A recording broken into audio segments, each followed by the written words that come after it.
This one, we asked a question on the Q&A on Sunday. Do you need a yard if you want to get an operator's licence? And I didn't think you did. I wasn't sure. But I didn't think you necessarily have to have a yard. So I asked the question, and I got the definitive answer from Godzilla's. Thanks very much, my friend. Thanks for your contribution as usual. So I'm going to read that one out. I haven't got my bins, so I might have to squint a bit. I couldn't be bothered to go and cap and get them. And then just there's a little supplementary for me at the end. So, Godzilla says, he says, do you need a yard? No, not really, but it helps. He says, you need somewhere to operate from. They assume the truck's going to be parked up, not driven 24/7 by VRS drivers, which would keep it legal. But that's what they're on the side of caution. So they're going to assume that if you've got a yard, the trucks might be there all the time. You could say you work from home and register part of your home as a business with the council to get around this so that your house becomes your base. You can't park at home as you need planning permission, which you simply won't get. You will have to park somewhere elsewhere. There are a few truck stops up north which, for cheap fee, allow trucks to be parked up, and the address is used for the ministry as an operating centre. I know once when I had a mechanic, the mechanic let me, he had a slot, of one of my old mechanics had a slot, and he said, you can use our slot. You don't have to park the lorry here, but you can use our slot, because I parked the lorry at the farm, but I didn't want to get the operator's licence at the farm.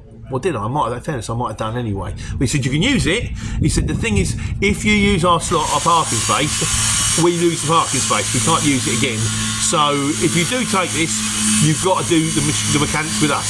He said, don't get your operator's licence, saying you're parking the lorry here, and then go and get your mechanics done. That's noisy, isn't it? And then go and get your mechanics done somewhere else. But I did. I carried on using them as mechanics. Time, isn't it? See, things coming out.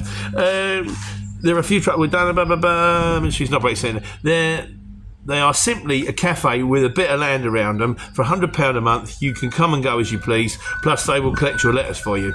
It's a thought to save someone a few £100 a month. If anyone lives nearby one of these, it might be of interest to asking rather than finding an expensive compound. I know that there's a compound near us that does the snap parking, and they charge something like £30 a day to park. That's silly money. To be fair though, I was driving an HGV for a chap who stored it at his place where we worked and used the in-house transport manager to keep things legal.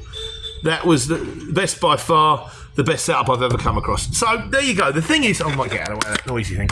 So you don't actually have to have a yard to have an operator's licence. I presume but it makes some sense. If there's a farm, or if there's somewhere nearby that's got particularly if you've got trucks already, that's the kind of place you want to go out of, because that way, when you go for the operator's licence, you're less likely to get turned down because it's already a base for other people. One thing I will say, once I decided to, I was going to do it from home, and I had I had a 3.5. I wanted to get 7.5 tonne, and I had a 3.5 tonne van parked on the driveway already. And so I applied to get it from home. I thought I'll just park a 7.5 tonne on the driveway.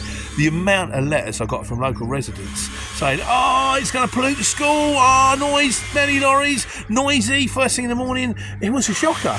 So I would recommend you don't. So like the man says, do you need a yard to get an operator's licence? No. But you probably need somewhere that is kind of suitable to park lorries, and it probably take a little weight off your mind as well. And the other thing is, if you get it at your house, your house becomes your work.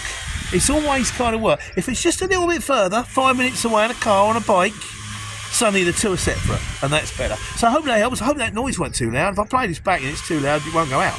But if it has, you're watching it, and I hope when you get your operator's licence, you get a chance to take care and take money.